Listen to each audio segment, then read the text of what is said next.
Hello, I'm Dr. Kevin Polk, and we're here today to talk about psychological flexibility. And here's a warm-up that will get us started, and then we'll get all into this, talking about psychological flexibility. But let's warm up first. Just like if you were going to the gym or going to dance or something like that, and you'd want to warm up first, let's do a real quick warm-up. And the way we do this warm-up is, well, with a pen. And you got a pen. I see you have a pen. Aha, we have a person without a pen. Get yourself a pencil there. Fabulous, fabulous pen or pencil, anything like this will do. Okay, and the first thing you do is you experience the pen or pencil or marker in my case through your 5 senses. And just in case you've forgotten any of them, and sometimes I do. It's funny. Let's go through them. First, you see it. So there it is with your sight. You're seeing your pen or pencil. And then next, you hear it. So if you got a clicker, you can click on it, or other than that, you just tap on it. So you're experiencing it through your sense of hearing. Next, you can touch it. Touch it, feel the texture of it, the texture of the pen or pencil. Fabulous. Next, we can smell it. And if you're lucky to have a marker like I do, you're going to really smell it. But if it's a pencil, it's sort of woody smelling, or they got that lead smell. And finally, if you're intimate with your writing instrument, you might want to taste it. But if you're not, we'll leave that one off. But nevertheless, experiencing the pen or pencil through your 5 senses. And we'll write that up here.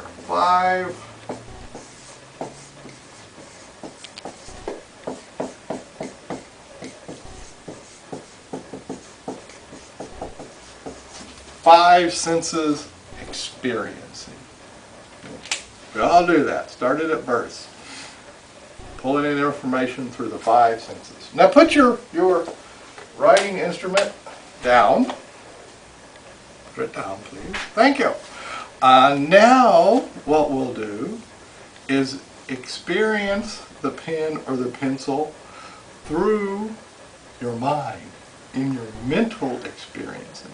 A lot of people close their eyes to do this. So you close your eyes. Don't have to, but close your eyes.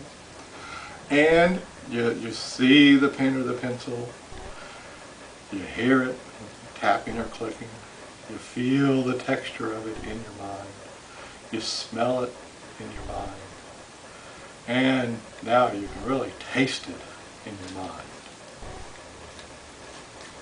There we go. And now here's the question.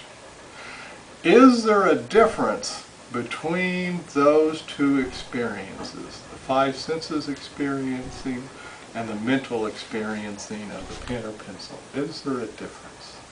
Yes. Yes. Put the mental experiencing down here.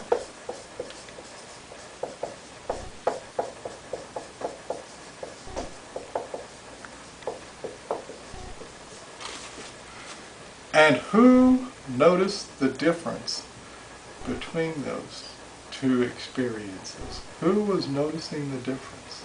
Me. Me. Me. I did as well.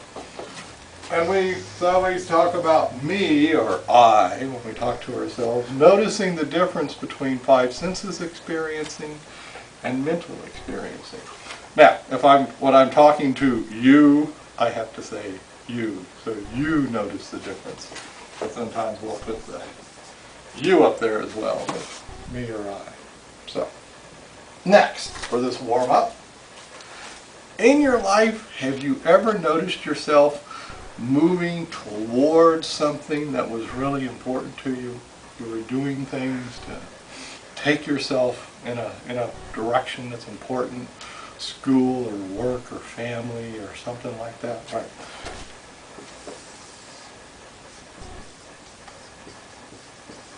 Moving toward something that's important to you.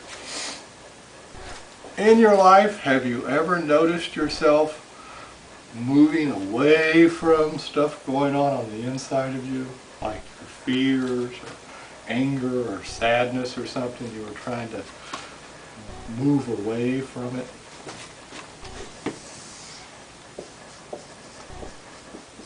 Those are away moves.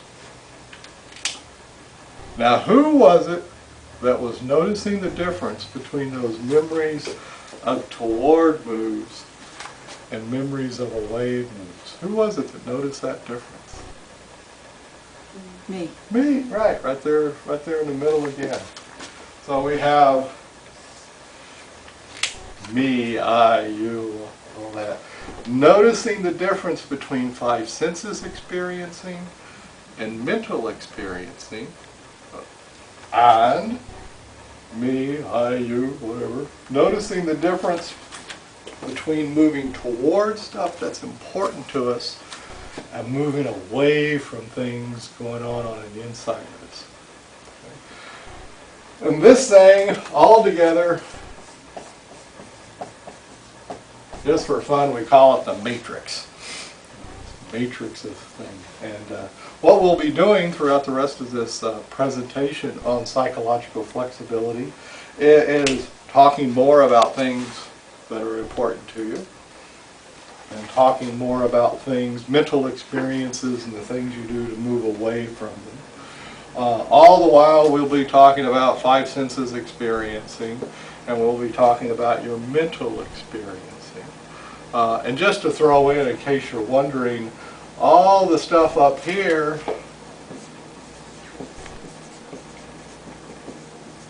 are behaviors, the things that you do. Walk, talk, sleep, stuff. That's all up here. And then everything down here is the mental experiencing, stuff going on inside your head, we oftentimes say. And so, we're going to take that and run through the rest of the day.